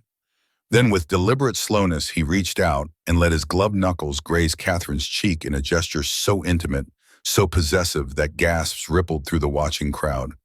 Only then did he turn his head to acknowledge Caroline, his expression transforming into something that would have frozen fire. "Lady Caroline," his voice was silk over steel, "how unexpected to find you cornering my wife at her own ball." Caroline had gone pale. "Mr. Sterling, I was merely welcoming—" "Were you?" Dominic stepped between Caroline and Catherine, his tall form blocking the other woman entirely. When he spoke again, his voice was loud enough for everyone in the vicinity to hear. "Then allow me to welcome you in return, Lady Caroline, by making something abundantly clear to you and everyone else present." He turned back to Catherine and offered her his hand. She took it, feeling the strength in his fingers as he drew her forward to stand beside him. "Never mistake my wife for someone who requires your pity or your poison." Dominic said, his words cutting through the ballroom like a blade. "Catherine is not a purchase. She is not a fortune hunter. She is not a woman of questionable virtue. She is the only woman in this room with enough intelligence and fortitude to bear the Sterling name, and I chose her precisely because she does not break under pressure." He paused, letting his gaze sweep across the assembled guests, many of whom had the grace to look ashamed. "The next person who dares to disrespect Mrs. Sterling will find themselves socially extinct before sunrise. I have the resources and the inclination to make that happen. Do I make myself perfectly clear?" The silence was deafening. Caroline looked like she might faint. Several of the other women who had been listening with obvious enjoyment to Catherine's humiliation suddenly found their champagne glasses fascinating. Dominic turned back to Catherine, and his expression shifted again, becoming almost gentle. "Did she hurt you?" he demanded quietly for her ears only. Catherine looked up at him, her heart pounding so hard she was certain he must be able to hear it. He had defended her, publicly, brutally, completely, not because the arrangement required it, but because someone had dared to attack what was his. "No, Dominic," she whispered, using his first name, deliberately testing the shape of it on her tongue. "I am unharmed." Something flared in his eyes at the sound of his name from her lips. He let out a sharp breath, took her hand and placed it firmly on his arm. "Come," he said. "The waltz is starting. We have a performance to finish." He led her onto the dance floor as the orchestra struck up the opening bars. The other guests scrambled to clear space, creating a circle around them. This was not merely a dance. This was a public declaration. Dominic pulled Catherine flush against his chest, his hand burning through the emerald silk at her waist, as far closer than was strictly proper for a ballroom. But no one dared to comment. Not now, not after what they had just witnessed. "Follow my lead," he murmured. "I always do." They began to move, gliding across the polished floor with a synchronization that surprised them both. Catherine had learned to dance as a girl, but she had never danced like this. Dominic led with absolute confidence, spinning her, guiding, his eyes never leaving her face. For the first time in her life, Catherine did not feel invisible. She felt dangerous. She felt powerful. She felt like a woman who mattered. The music swelled. Around them, other couples finally dared to join the dance, but Catherine barely noticed them. Her entire world had narrowed to the man holding her, the warmth of his hand at her waist, the way his eyes had gone from ice to something molten. When the waltz ended, he did not release her immediately. For a long moment, they simply stood there, in the center of the ballroom, breathing hard, staring at each other as if they had just discovered something entirely unexpected. Then Dominic stepped back, bowed with perfect formality, and led her from the floor. The rest of the balls passed in a blur. Guests approached to offer congratulations, their earlier hostility replaced by wary respect. Lady Caroline Finch disappeared entirely, presumably fleeing to lick her wounds. Eleanor watched from her chair with undisguised satisfaction. But Catherine could still feel the imprint of Dominic's hand on her waist, still hear the way he had called her intelligent and strong in front of 300 witnesses, still see the look in his eyes when she had said his name. Something had shifted between them tonight, something neither of them had planned for or expected. The business arrangement was becoming something else entirely. And Catherine had no idea what that meant or where it would lead, but for the first time since her sister had stolen her wedding, she felt something other than numb survival. She felt alive. Late summer faded into early autumn with the slow inevitability of tides. The brilliant greens gave way to rust and gold, and the air turned sharp with the promise of coming winter. 3 months had passed since the ball in Sterling Manor had settled into a rhythm that felt almost like peace. Almost. Catherine woke each morning to find fresh flowers in her room, though she never saw who placed them there. She managed the household with the efficiency of a general commanding troops, and the servants had long since stopped viewing her as an interloper. They were hers now, loyal in a way that had nothing to do with Dominic and everything to do with her own earned respect. She saw her husband more frequently now, though their interactions remained careful measured. They breakfasted together most mornings, discussing household matters and current events with the politeness of cordial strangers. But sometimes Catherine would look up from her tea to find him watching her with an expression she could not decipher, and her heart would skip in a way that had nothing to do with fear. Eleanor had returned to Cambridge 2 weeks after the ball, satisfied that Catherine had been successfully launched into society. But she visited often, appearing without warning to critique Catherine's management of some minor detail or to deliver scathing commentary on the latest social scandal. Catherine had grown fond of the acerbic old woman, though she would never admit it aloud. It was a Tuesday afternoon in late September when the fragile peace shattered. Catherine was in the morning room embroidering a handkerchief with the sterling crest. It was a meditative task, one that helped her think through the week's menus and expenditures. The autumn sun streamed through the windows, warming her shoulders, and for a moment she allowed herself to feel something dangerously close to contentment. The door burst open without warning. Henderson stood in the doorway, his usually impassive face pale and drawn. "Mrs. Sterling, forgive the intrusion, but there are visitors. They have no card. They claim to be family." Catherine's needle paused mid-stitch. A cold knot formed in her stomach, spreading ice through her veins. "Family of I am. A Mr. and Mrs. Nathaniel Pierce, ma'am, and Theodore Ashton." The embroidery hoop fell from Catherine's hands, hitting the floor with a soft thud. For a moment, the world tilted sickeningly. Then years of practiced composure reasserted itself. She stood smoothing her skirts with hands that only trembled slightly. "Show them to the blue drawing room, Henderson," she said, her voice steady despite the thundering of her heart. "Bring tea, the good china. But do not inform Mr. Sterling just yet. He is occupied with business matters, and I do not wish to disturb him unnecessarily." "Are you certain, ma'am?" "Quite certain." Henderson bowed and withdrew, leaving Catherine alone in the sunlit room. She walked to the mirror hanging above the fireplace and studied her reflection. The woman looking back bore little resemblance to the girl who had been locked in her bedroom 4 months ago. This woman wore a dress of sapphire blue that had cost more than a year of the Ashton family's income. Diamonds glittered at her ears, a gift from Dominic after the ball, though he had presented them without comment or explanation. Her dark hair was arranged in an elegant knot that spoke of wealth and station. She looked every inch the wife of Boston's most powerful man. She looked untouchable. Catherine squared her shoulders and walked toward the blue drawing room, her footsteps echoing in the marble hallway. With each step, she felt herself transforming.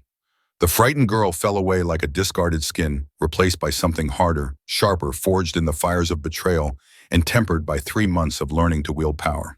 She paused outside the closed doors, took a deep breath, and entered. The tableau before her would have been pitiable if it had not been so infuriating. Her father sat on the edge of the sofa as if afraid to fully commit to the furniture. Theodore Ashton had aged a decade in 4 months. His face was ruddier, threaded with broken veins that spoke of too much brandy. His coat was frayed at the cuffs, the fabric shiny with wear. He would not meet her eyes, staring instead at the Turkish carpet beneath his feet. Nathaniel stood by the window, his hat crushed between his hands. He looked thinner, hollow-eyed, with the haunted expression of a man who had made catastrophic choices and was only now beginning to understand their cost. When Catherine entered, he flinched as if she had struck him. And Vivian. Her sister sat in the center of the sofa, heavily pregnant, her belly swollen beneath a lavender dress that had seen better days. The hem was stained with mud. Her golden hair, once so lustrous, hung limp and dull around her pale face. The confident smirk that had characterized her at the wedding was gone, replaced by something that might have been desperation. They looked small. They looked defeated. They looked exactly like what they were, people who had played a vicious game and lost. "Father," Catherine said, not bothering to inflect warmth into the word. She nodded to the others. "Vivian, Nathaniel." "Catherine." Theodore finally looked up, and she saw naked greed flash across his face as he took in the opulent room. The crystal chandelier, the marble fireplace that could have housed a small family. "My God, you have done very well for yourself." "I have done adequately." Catherine moved to the high-backed chair opposite them and sat with the grace Eleanor had drilled into her. She did not invite them to make themselves more comfortable.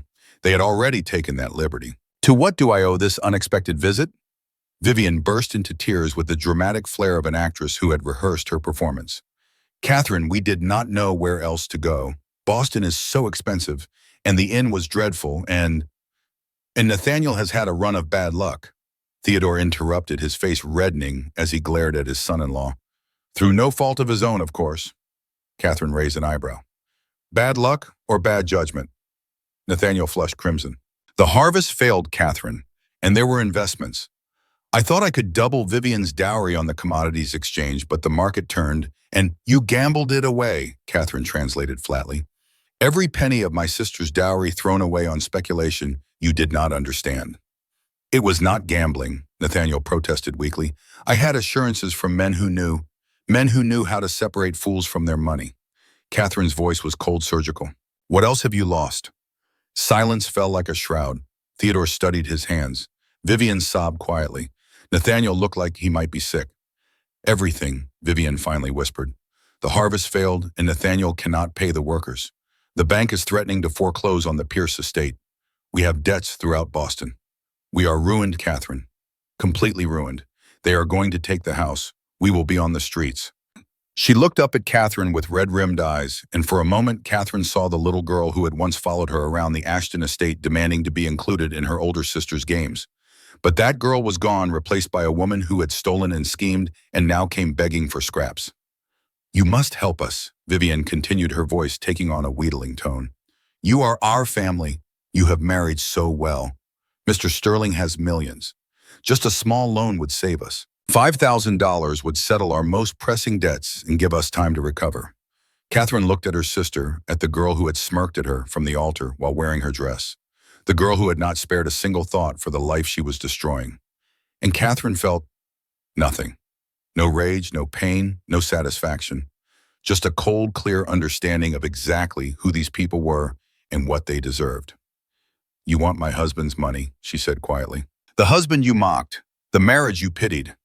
"We are family," Theodore blustered, finally finding his voice. He rose from the sofa, puffing out his chest in a parody of paternal authority. "It is your duty to help us, Catherine. You cannot sit here in luxury while your father and sister starve. It would be unconscionable." "Dude, Catherine laughed, and the sound was low and cold enough to make Nathaniel flinch. "Where was your duty, Father, when you locked me in my room on my wedding day? Where was your duty, Vivian, when you crawled into my betrothed's bed and got yourself with child? Where was your duty, Nathaniel, when you made vows to me while already planning to marry my sister?" She stood, and though she was smaller than all of them, her presence seemed to fill the room. "You did not act like family then. You acted like wolves, tearing apart the weakest among you for your own survival and pleasure. And now that you are the sheep, you expect the shepherd to save you from consequences of your own making." "Catherine, please." Nathaniel stepped forward, his voice cracking. "I made a terrible mistake. I see that now. I should never have—" "Do not finish that sentence." Catherine's words cut like a blade. "Do not dare insult me by pretending you regret your choice only because it led you to poverty. If you were rich and comfortable, you would not be here. You would still be in your stolen manor with your stolen wife, and I would be nothing but an uncomfortable memory you tried to forget." The door to the drawing room opened. The temperature in the room plummeted, as if winter itself had entered. Dominic stood in the doorway, still in his riding gear, mud splattered on his boots, a riding crop tapping rhythmically against his thigh. He had not been in business meetings. He had been out riding, probably trying to outpace whatever demons drove him to such solitary exercise. His hair was windswept, his jaw shadowed with stubble, and his steel-gray eyes held an expression of such terrifying boredom that Theodore actually took a step backward. "Henderson told me we had an infestation in the blue drawing room," Dominic said, his voice carrying the same casual disinterest one might use to discuss vermin in the cellar. "Rats, I believe he said, though he was too polite to use the word. Are you handling it, my dear, or shall I call the gamekeeper to dispose of them?" Theodore drew himself up, attempting to summon dignity he did not possess. "Now see here, Mr. Sterling, I am your father-in-law. I demand some respect." Dominic turned his head slowly, fixing Theodore with a gaze that would have stopped a charging cavalry horse. "You," he said softly, "are a leech who sold his eldest daughter to save face when his youngest got herself pregnant by her sister's betrothed. You are a bankrupt drunk who cannot manage a modest estate without driving it into the ground. You are nothing to me except an inconvenience." He walked into the room with predatory grace and positioned himself beside Catherine, not touching her, but close enough that she could feel the heat radiating from him after his ride. "I do not negotiate with parasites. I exterminate them." Vivian let out a strangled sob. Nathaniel had gone white as chalk, but Theodore fooled that he was pressed forward. "You cannot speak to me that way. Catherine, tell your husband that we are family, that we deserve." "Sit down," Dominic commanded. It was not a shout. It was barely louder than his normal speaking voice. But the authority in it was absolute, undeniable, the voice of a man who had commanded boardrooms and broken competitors without raising his voice above a conversational level. Theodore's knees buckled. He collapsed back onto the sofa like a puppet with cut strings. Dominic walked to the liquor cabinet, poured himself a brandy with deliberate slowness, and remained standing, looking down at the three intruders as a naturalist might observe particularly pathetic specimens. "You came for $5,000, he said. It was not a question. Nathaniel stammered, How did you know?" "Because I make it my business to know everything that concerns my wife or my household." Dominic took a sip of brandy. $5,000 is the precise sum required to prevent foreclosure on the Pierce estate, which is currently held by the Bank of Boston. It is also roughly equivalent to the gambling debts you have accrued at various gentlemen's clubs throughout the city, Mr. Pierce, all documented in promissory notes you signed while drunk and desperate. He reached into his coat and pulled out a sheaf of papers tied with a black ribbon. With casual violence, he tossed them onto the coffee table. They landed with a heavy thud that made all three visitors jump. "What is this?" Vivian whispered, reaching for the papers with trembling hands. "Those are your debts," Dominic said. "All of them.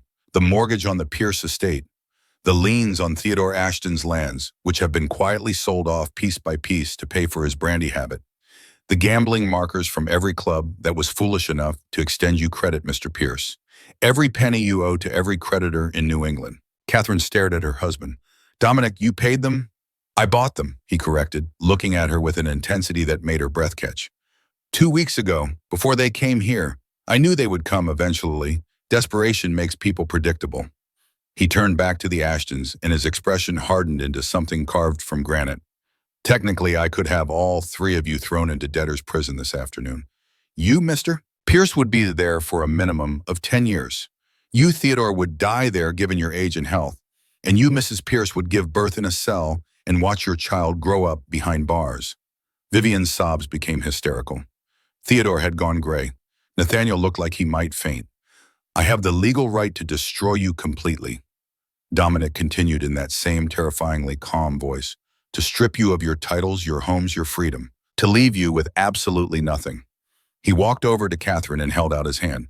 She took it without hesitation, and he drew her to stand beside him, his other hand settling on her waist in a gesture of unmistakable possession and support.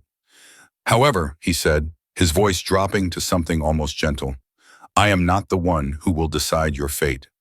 Catherine felt every eye in the room turn to her. The weight of their stares was crushing desperate pleading. Vivian wept openly. Nathaniel had his head in his hands. Her father could not meet her gaze. "This woman," Dominic said, his hand tightening slightly on Catherine's waist, "is Catherine Sterling. She is my wife, my partner, and the person you betrayed in the most vicious manner imaginable. You thought she was worthless. You discarded her like refuse. You laughed at her pain." His voice hardened. Now her word is the only thing standing between you and total ruin. So I suggest you address your pleas to her, not to me." The silence that followed was suffocating. Catherine felt Dominic's solid presence beside her, felt the weight of the papers on the table, felt the power that had been placed in her hands like a loaded weapon. She could destroy them. With a single word, she could call in every debt, evict them from their homes, watch them be dragged away to prison. She could grind them into dust and scatter them to the wind. The temptation was exquisite. Vivian looked up at her with tear-streaked face. "Catherine, please. I know what I did was wrong. I know I hurt you. But the baby, please think of the baby. It is innocent in all this." Catherine looked at her sister's swollen belly and felt something crack in her chest. Not forgiveness, not mercy, but a sudden, clear understanding that destroying them would not heal what they had broken in her. It would only make her into something she did not want to become. She looked up at Dominic. His steel gray eyes were steady on her face, waiting.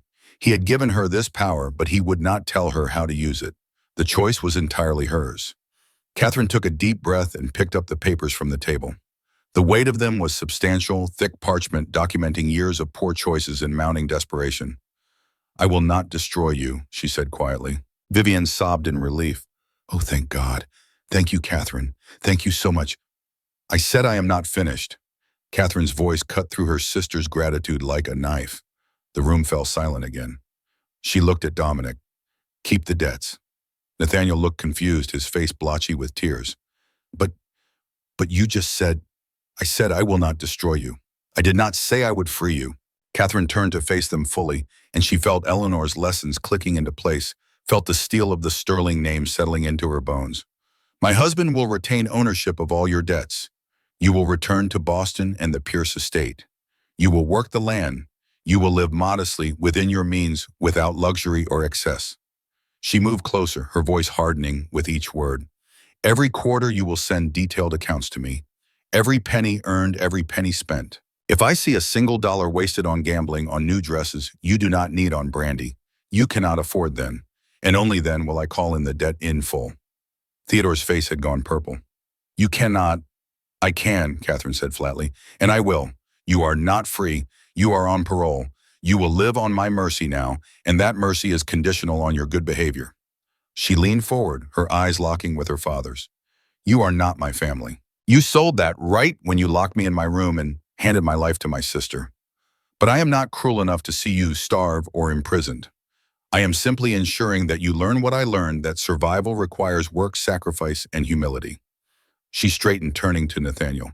"You will work the Pierce estate yourself. No overseers to do the labor while you drink yourself stupid in Boston. You will tend the fields, manage the harvest, and earn every penny you spend." To Vivian, "You will raise your child in that modest household. You will cook your own meals, clean your own home, and understand what it means to live without servants, to cater to your every whim." To Theodore, "And you will live with them in a cottage on the estate grounds. You will see every day what your choices cost your family. You will watch your grandson grow up in poverty. That is a direct result of your greed and cowardice." She moved back to stand beside Dominic, her voice ringing with finality. "You will never, under any circumstances, darken my door again unless I summon you. You will not write to me. You will not ask for favors. You will send quarterly accounts and nothing more. Do you understand?" Theodore's voice was barely a whisper. "Yes."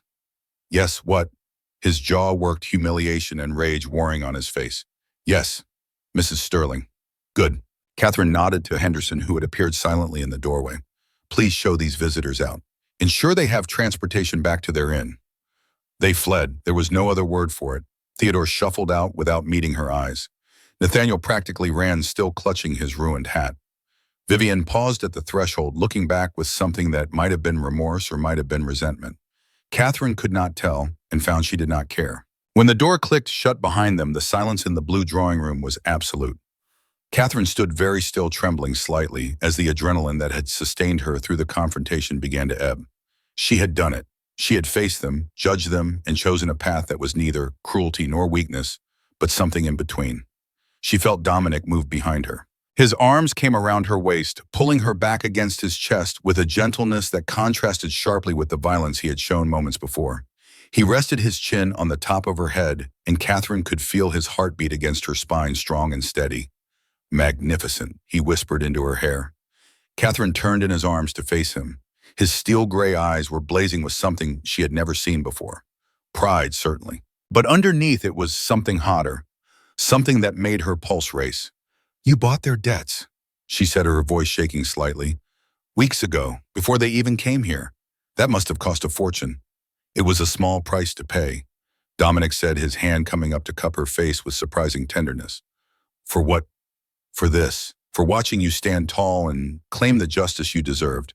For giving you the power to show them exactly who you have become." His thumb brushed across her cheekbone. "I told you once, Catherine. I protect what is mine." Catherine's heart was hammering so hard she was certain he could feel it. "Is that what I am, Dominic? Just something you own? Like the debts, like the estate, like your shipping business?" Dominic went very still. His hand dropped from her face, and for a moment Catherine thought she had pushed too far, broken whatever fragile thing was forming between them. But then he spoke, and his voice was rough with an emotion she had never heard from him before. "No," he said simply. "You are the only thing in this God-forsaken world that I do not want to control. You are the only thing I fear losing." The words hung in the air between them, raw and honest and utterly unexpected. Catherine stared up at him, this man who had married her as a business arrangement, who had given her a home and a name and asked for nothing in return. This man who had just handed her the power to destroy her enemies and trusted her to use it wisely. He lowered his head and kissed her. It was nothing like the chaste brush of lips at their wedding. This was hungry, desperate. A claiming that had been building for 3 months of careful distance and measured words. His hand tangled in her hair, dislodging the careful arrangement Lucy had spent an hour perfecting. His other arm locked around her waist, pulling her flush against him. Catherine melted into him, her arms wrapping around his neck, kissing him back with a fervor that surprised them both. She could taste the brandy on his lips, could feel the day's stubble rough against her skin, could feel the sheer solid strength of him surrounding her. When they finally broke apart, both breathing hard, Dominic rested his forehead against hers. "I did not plan for this," he said, his voice ragged. "When I offered you marriage, I thought it would be a simple transaction. I would get my grandmother's peace of mind. You would get safety and security. We would coexist politely and separately. And now," Catherine whispered, "now I find myself thinking about you constantly, wondering what you are doing, listening for your voice in other rooms, watching you command my household and my servants with the same fierce competence you showed your family today." He pulled back slightly to look at her, and his eyes were vulnerable in a way she had never seen. "Now I find myself hoping that perhaps this marriage could become something more than a transaction." Catherine felt tears prick at the corners of her eyes, but they were not tears of sadness. "I was so angry when I agreed to marry you. I felt like I was trading one prison for another. But you gave me freedom, Dominic. You gave me power. You gave me a life worth living." "You gave yourself those things," he corrected. "I simply provided the opportunity. You did the work." "Then perhaps," Catherine said softly, "we both got more than we bargained for." He kissed her again, slower this time, tender, rather than desperate. And Catherine understood with sudden clarity that she had not just survived her family's betrayal. She had transcended it. She had built something new from the ashes of what they had destroyed. The weeks following the confrontation with her family passed in a golden haze. The careful distance between Catherine and Dominic evaporated like morning mist. They still maintained separate bedrooms, but the doors between them remained unlocked, and more often than not, Catherine would wake to find Dominic in the chair by her window, reading business papers in the dawn light, keeping watch over her sleep. They took breakfast together every morning now, and the conversations ranged far beyond household accounts. Dominic told her about his railroad investments, his shipping concerns, the delicate political maneuvering required to maintain his position in Boston society. Catherine found herself offering suggestions, pointing out inefficiencies in his operations with the same sharp eyes she had turned on the household management. "You should be my business partner," Dominic said one morning, looking up from a contract Catherine had just systematically dismantled. "You see things I miss." "Women cannot own businesses," Catherine pointed out. "What I own you own by law," Dominic countered, "and I trust your judgment more than my own." It was said casually while buttering toast, but Catherine understood the weight of it. Trust. In a world where women were property, where their opinions held no legal standing, Dominic was offering her genuine partnership. Eleanor visited in early October and immediately sensed the change in the household. She cornered Catherine in the morning room, her cane tapping an approving rhythm. "So the ice has finally melted," the old woman observed. "I wondered how long it would take." "I do not know what you mean." "Do not play coy with me, girl. I see the way my grandson looks at you now. Like you are something precious he is afraid to break. It is nauseating and delightful in equal measure. Catherine felt heat rise in her cheeks. We are adjusting to marriage. You are falling in love, Eleanor corrected bluntly. Both of you. Do try not to make complete fools of yourselves in the process. But Catherine did not feel foolish. She felt alive in a way she never had before. Every conversation with Dominic was a discovery. Every shared glance across a room sent heat pooling in her belly. Every casual touch of hands, passing papers made her pulse race. She was falling in love with her husband, and the realization was both terrifying and exhilarating. It was a cold November evening when the second blow fell. Catherine was in the library reviewing the quarterly accounts from her family as she did every 3 months. The numbers told a grim but unsurprising story. The Pierce estate was being managed adequately but without profit. Theodore was living in the cottage on minimal funds. Vivian had given birth to a son in September, and the child was healthy if not wealthy. They were surviving, which was all Catherine had required of them. She was just setting aside the papers when Dominic burst into the library. His face was ashen, his normally immaculate appearance disheveled. In his hand was a telegram, the paper crumpled from his grip. "What is it?" Catherine rose, immediately, alarm coursing through her. "What has happened?" "Federal marshals are coming," he said, his voice hollow. "I will be arrested within the hour." "Arrested for what?" "Treason." The word dropped like a stone into still water. Catherine felt the world tilt. "That is impossible. You are the most loyal patriot I know. Who has accused you, Lord Marcus Crawford?"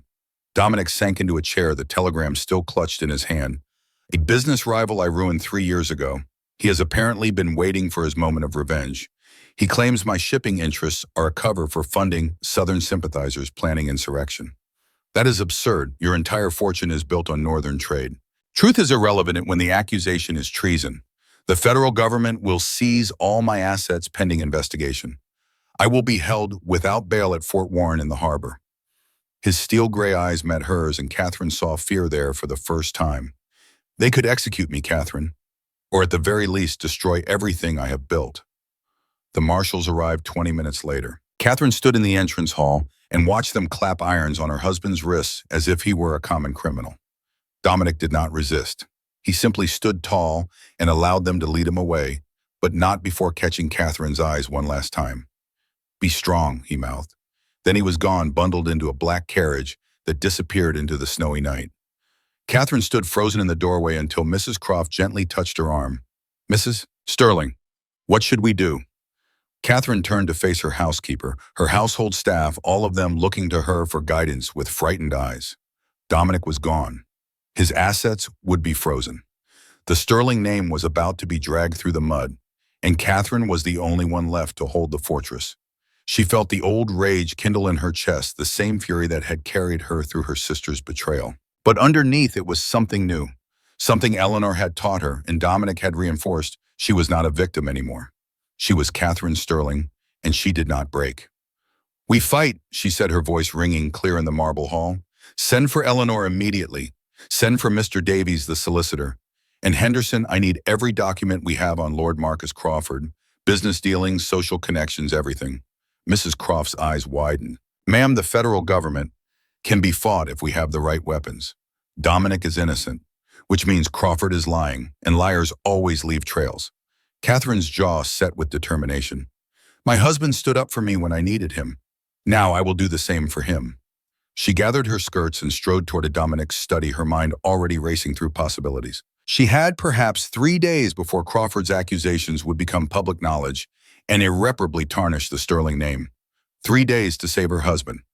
The next 48 hours passed in a blur of frantic activity. Eleanor arrived within hours, grim-faced and wielding her cane like a weapon. Mr. Davies brought boxes of legal documents. Catherine commandeered Dominic's study, spreading papers across every available surface. "Crawford is clever," Eleanor said, studying a shipping manifest. "He has been building this case for months. These forged documents show Sterling ships making runs to southern ports that support secession." "Then we need to prove they are forgeries," Catherine said. She had barely slept, surviving on tea and determination. "The real manifest must exist somewhere." "The harbor master keeps duplicate logs," Mr. Davies offered. "But he is in Crawford's pocket. He will not testify against him." Catherine's mind raced. Then she remembered something Dominic had mentioned months ago. What was the name of that ship Crawford claims made the treasonous runs Mr. Davies consulted the accusation documents. The Iron Eagle supposedly made 3 runs to Charleston in August. Catherine stood and began rifling through Dominic's personal correspondence. There had been something. Yes, a letter from the shipyard. She found it tucked in a folder marked Summer Repairs. The Iron Eagle was in dry dock the entire month of August, she said, her voice rising with excitement. Being refitted with a new rudder, it could not have sailed anywhere. Eleanor's eyes gleamed. Can we prove it? The shipyard master is Mr. Thaddeus Holt, an honest man according to Dominic. If we can get him to testify. Catherine was already reaching for paper and pen. We need him at Fort Warren tomorrow. The arraignment is at noon. I will fetch him myself, Eleanor said, rising with surprising speed for a woman of 80. You draft the legal documents. Mr. Davies, prepare a writ of habeas corpus. We are going to rip Crawford's case to shreds in open court. The next morning, Catherine dressed in her crimson gown, the color of war. She pinned the sterling diamonds at her throat, not as decoration, but as armor. When she looked in the mirror, she saw not a frightened bride, but a woman ready for battle. Fort Warren sat like a gray tooth in Boston Harbor, surrounded by cold water and colder stone. Catherine arrived in the Sterling carriage with Eleanor and Mr. Davies. Behind them came a second carriage, carrying Mr. Holt, the shipyard master, clutching his leather-bound logs like a lifeline. The arraignment chamber was packed. Catherine recognized faces from the ball, senators, judges, society matrons, all eager to witness the fall of Dominic Sterling. And there in the front row sat Lord Marcus Crawford, corpulent and smug. Dominic stood in the prisoner's dock, still in irons. His clothes were rumpled from 2 nights in a cell, his face shadowed with stubble, but his spine was straight and his steel gray eyes burned with defiance. When he saw Catherine enter, something flickered across his face, surprise, then fierce pride. The magistrate banged his gavel. The United States versus Dominic Alexander Sterling, charged with treason and conspiracy to support insurrection. How does the accused plead? Not guilty. Dominic's voice rang clear. The evidence is overwhelming. Crawford's lawyer began rising to present the forged manifests. These shipping logs clearly show. Those logs are fabrications. Catherine's voice cut through the chamber like a blade. Every head turned. The magistrate frowned. Madam, this is not a forum for... I am Mrs. Catherine Sterling, she said, standing, and I have evidence that will exonerate my husband and expose the true criminal in this room. Crawford's face went purple. This is outrageous. You cannot allow... I can allow whatever I deem relevant, the magistrate snapped. He gestured to Catherine. Approach. Catherine walked to the front of the chamber, Eleanor's cane tapping beside her in support. She placed Mr. Holt's logs on the magistrate's bench. These are the official records from Sterling shipyards, she said. They show that the Iron Eagle, the vessel Lord Crawford claims made treasonous runs in August, was in dry dock the entire month, being refitted with a new rudder. It could not have sailed. The ship did not even have the capacity to leave port. Mr. Holt stepped forward, hat in hand. That's the truth, Your Honor. I supervised the repairs myself. The Iron Eagle did not leave dock from August 1st until September 12th. The magistrate examined the logs, then the forged manifests. His expression darkened. These signatures do not match. Because they are forgeries, Catherine said. She turned to face Crawford, who had gone white. Lord Crawford fabricated evidence to destroy my husband because Dominic outbid him for a railroad contract 3 years ago. This is not justice. This is revenge. Lies, Crawford sputtered. She has no proof. Actually, I do. Catherine pulled a second document from her sleeve. This is Lord Crawford's own correspondence with the forger, a man named William Betts, currently held in New York for fraud. Mr. Betts was quite willing to testify in exchange for a reduced sentence. He detailed exactly how Crawford paid him to create false shipping manifests. The chamber erupted in shocked murmurs. The magistrate banged his gavel for order. Furthermore, Catherine continued, her voice rising, I have discovered that Lord Crawford has been conducting his own illicit business, selling fraudulent shares in a copper mine in Vermont that does not exist. He has defrauded at least 30 prominent citizens, including Senator Adams, who is present in this chamber. Senator Adams rose from his seat, face red. Is this true? Crawford tried to bolt. 2 marshals seized him before he reached the door. Lord Marcus Crawford, the magistrate declared, you are under arrest for fraud, conspiracy, and perjury. As for you, Mr. Sterling, he gestured for the irons to be removed. You are free to go with the court's apologies. The chamber exploded in chaos, but Catherine only had eyes for Dominic as he crossed the floor to her, rubbing his wrist where the irons had chafed. Without a word, he pulled her into his arms, burying his face in her neck. "You foolish, wonderful woman," he murmured against her skin. "You walked into a federal arraignment and destroyed my enemy in open court. You walked into a loveless marriage for me," Catherine whispered back. "I told you, Dominic. We are partners." He pulled back enough to look at her, his steel gray eyes bright with unshed tears. "I love you, Catherine Sterling. I should have said it weeks ago, but I was a coward." "Then say it now. I love you." He kissed her forehead, her cheeks finally, her lips.